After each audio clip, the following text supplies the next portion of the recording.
کتونکو بعضې خبرې ابس وي خو وي چې کله د مخلوق خدمت کې نو الله میلاویږي چې الله درته میلو شي نو بیا به دغه شانتې سترې خستی دی عزت کوي حقیقت داري جامعه فیض القرآن ته چې کوم دی دا یو رجسټر مدرسه ده زه په ړومبني ځل باندې راغلم بیا د شیخ صاحب سره فخرالاسلام صاحب سره لیده کاته وشو په دې نیت راغلی وم چې هغه سره به زه خبرې کوم او د یو عام شانتې انسان لکه لیده کاته نو راننوتم ګاډی مې ودرو لاړم کېناستم مولانا صاحب څو خبرې در سره کوم یاره د میډیا خو زه شوقین یم مړه دا سوشل میډیا ده یاره جي زه در سره کوم راځه چې ته کښېنو که که نه اوس شیخ صاحب وایي چې دله تحفه ورکه او سار زما په کور کې هسې د دې مالټو خواهش ظاهر شوی دی نو یو خو مولانا صاحب زما دپاره خو ډېره د فخر خبره ده چې شیخ صاحب ما ته راکوي بالکل تحفه دا درکړه بس تحفه راله او دغه دې ته په خبرو وي چې زه د کور نه راوتمه نو کور راته ووي چې له په مالټو چلته دوکه نه شي یو کینو دی پروټر دی او مالټې درته یاده کړې وه نو شیخ صاحب تاله په تحفه کې مالټه او امرود درکړه نو دا د کرامت خبره شوه کرامت خبره هغوی خدای پې کړل ښه کتونکو څنګه چې مولانا عبدالحکیم صاحب وویې که نه د فتنو دور دی خو په شیخ صاحب باندې خو دا کم برکات دي یا د خولې کې اثر غورځولی دی نو دا د الله په مهربانۍ سره چې ټوله شپه الله ته جاړي نو ما سره یو بل کس ولاړ دی د دا مدرسه پرېښې وه نوم دې څه دی څونه وخت دلته ریسم خان او د کوم ځای زه زما نوم ریسم خان دی او پوج نه ریټایر یم یو دوه درې میاشتې شیخ صاحب دغه له لاړه عمرې له نو ما ویم شیخ صاحب لاړ زه د خدمت کې یم بس شیخ صاحب عمرې له لاړه بس بیا به هفته پس راتلم زه مرید یم نو د دې ځای نه چې زه بار شوی یم د خدمت نه تاسو په خدای یقین وکړه چې بس یو مسله به تله بله به راتله د تر دې پورې جیب کې مې روپۍ هم یو پاتې نه شوه او چې شیخ صاحب سره هم روپۍ هم براله خدای ډېر راکولې بچو براله راوړې او ټولې خوشحالۍ او چې د دې ځای نه لاړم سترګو کې مې اوښ کنه راوچه شوي او بس صرف ټینشن او ټینشن چې رالې مسلې خل اوس ټولې مسلې خدای حل کړئ خدای خل الله خل کړي الله خل کړي شیخ صاحب هم وایي چې څه کوي الله کوي خو ګرانو کتونکو موږ یو خبره کوو چې دنیا د چا د مخ آباده ده نو هغه دغه شانتې خستی دي عمرې ته م ځي داسې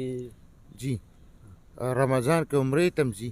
خلک موریدان خو د ډېر وي خو دا دوی په خپله دغه باندې کوي موریدان ورته وایي چې زه دله دا هیله کوم بل ورته وایي چې زه دله دا هیله کوم لیکن د چا په پیچوجي نه بس داسې چې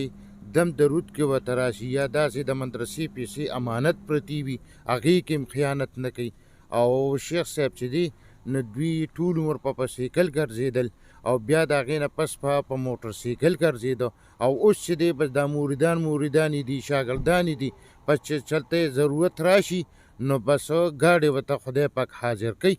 نو نور څه خبرې اترې داسې نشته او عمرې لمځي الحمدلله په رمضان کې او د هغې نه پس بیا حج لمځي او داسې د دې کال په دوران کې ورته خلک وي چې یاره جي چوټي د لیګوتې نو لیکن شیخ صاحب چې دی بس دغه 2 پیرې په کال کې ځي او وایي چې یاره داسې زر ځکه نشم تللی چې دلته بیا د طالبانو سبقونه خرابېږي نو د دې وجې نه بس شیخ صاحب دا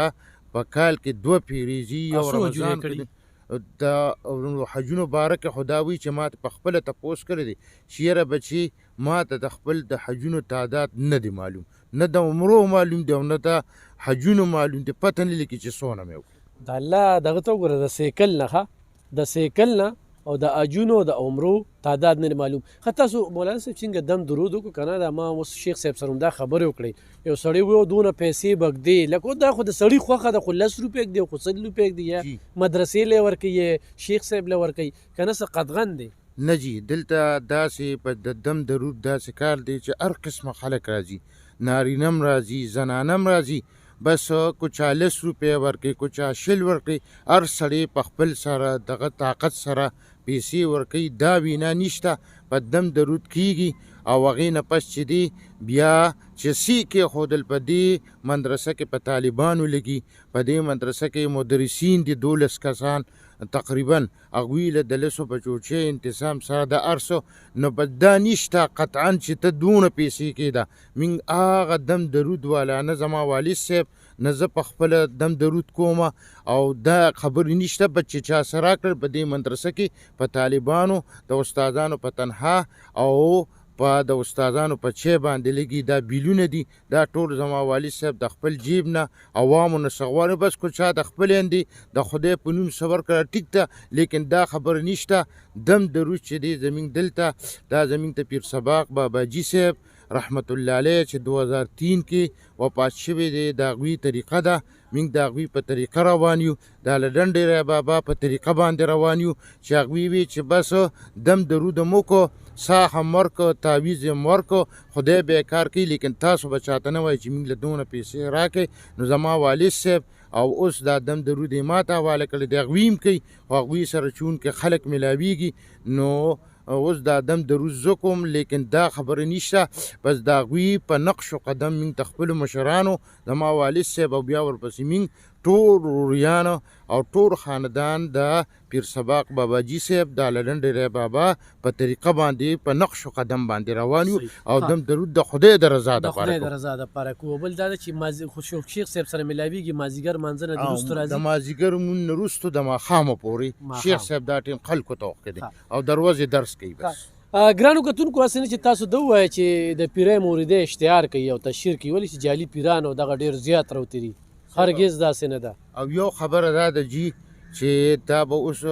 میډیا ته پیش کیږي نو دا ده چې موږ چاندې ماندې نه کوو او یا زمونږ په نوم باندې څوک چانده کوي نو دغه مولي صاحب نمبر په دې باندې ورکوي د سره د بیا رابطه ساتي او موږ چاندو ماندو کار بالکل نه کوو ګورې کتونکو شیخ صاحب په خپلو خبرو کې ده وویل چې دا ځمکه ما په خپله پیسو اخیستې ده د بیبیانو کالي هر څه مدرسه په خپلو پیسو د الله په مهربانۍ سره او خو چا څنګه دغه وکړو زه پې دا نمبر صرف دې دپاره چې هماسې نه چې هغه مولانا صاحب بیا تاسو دومره تنګ کې چاته لاس نه نیسي غورې ښه خو چې یو سړی راځي نو دا په مین روډ باندې اتمانځو ته چې راځي نو په مین روډ باندې دا مناره به ورته ښکاره شي او دا مدرسه ده بل دا ده چې هسې نه چې تاسو ده ووایه څنګه چې ما اوس لږ مخکې وویل چې اشتهار او دا هغه جعلي پیران ډېر زیات روتري خدای پاکه شیخ صاحب له په خوله کې برکات اچولي بله 13 کاله چې هغه بټخیلې ته ته الاډن باباجي صاحب بیا چې کوم دی نو پیر سباق صاحب او بیا ټوله شپه چې کوم دی هغه عبادت کوي او د غرمې د مانځه نه پس چې کوم دی د ماسپښین مونځو کې که نه نو دې نه پس بیا د مازدیګر مانځه پورې دا د خوب وي د پیر صاحب ښه دی خوب وي د دې نه پس چې کوم دی د مازدیګر مانځه نه وروسته د ماښام مانځه پورې د هغه ملاقات وي بیا ټوله شپه چې کوم دی الله ته متوجه وي چې یا الله زمونږ په دې ملک امن راولي او من کې مسلمانی راولي او د شیخ صاحب دغه قول چې کم سړي ځان ته ګناهګار وي موږ ټول ګناهګار یو ښه انتخابي ګناهګار یو شیخ صاحب په دې حالاتو کې هم ځان ته ګناهګار وایي ډېر پاک ساک انسان دی خو او زه ډېر ګناهګار یم نو په دغې باندې نو نه دغه چې یاره دا ما تاسو ته مدرسه وښودله اوس یو سړی راځي دلته کې مدرسه کې او په دې کې هاسټلې جوړې شي په دې کې طالبانو له دغه جوړ شي دا نور هم مخکې شي خو تاسو ته دا وایي نه چې راکې یا دا یې ما ته ویلي دي دا خو ما ته څه مدرسه وښودله چې هلته کټکۍ نشته هلته کار روان دی دلته دا ځای په 73 لک روپۍ باندې واغسته او ورسره چې کوم دی نو دا مدرسه ده خو ما درته د آخرت د ګټې یو ځای وښودو ما پکې خپل یو کردار ادا کړ چې آخرت کې ځان له کور جوړوي نو راشي جامع فیض القرآن اتمانځو ته او پکې خپله برخه ونډه اچولی شي په دې باندې نه ده نور خو داسې کومه خبره وکړه چې یو سړی چېرته خو چا سره چټ وي یا زما په شانتیا چې سوشل ورکر وي چې یاره د جامع فیض القرآن په نوم باندې پیسې راکړه نو دا به چورلټ غلطي ښه شیخ صاحب چې د 18 کاله دلته درس ورکړو خو د 18 کاله کې چې کوم دی په دې مدرسه کې لا د چا نه څه غوښتې نه دي همدغه خبره خو پیری موریدۍ کې چې په خپله 100 روپۍ د هغې نه یا مدرسه کې څه پیسه هغې نه جمع شوي دي انشاءالله را جمعه به راځو مختلف خبرې به سره کوو دا هم در سره واده ده چې شیخ صاحب به تاسو سره متعارف کوو ګینې د ویډیو شوقي نه دی خو د الله پاک په ما باندې ډېر غټ احسان کړی دی او د الله پاک لاک لاک شکر دی چې داسې سترو علمو سره په ډاډه زړه باندې لګیا یم چې څه مې پړي هم مې پخلي او ښه کول او باس او مجلس ورسره کوم او ما اوري او زما خبرو ته بس ښه وایي او الله دې دوی عزت وکړي او بیا د هغې چې څونه فرزندان دي دا مولانا صاحب ناست دی او نن به بیا ډېر خلک خفوي چې د مدرسې ته رالم ځان سره دغه د کینوګانو موړم مالټې موړم او امرود موړم خلک یې روړي او موږ یې وړو نو د علما الحمدلله موږ له راکوي خو د مخلوق خدمت وکړي ښه الله به ورته میلاویږي او چې الله ورته میلاو شي نو داسې سترې خستې هم بیا عرض دی کې ستاینه کوي مننه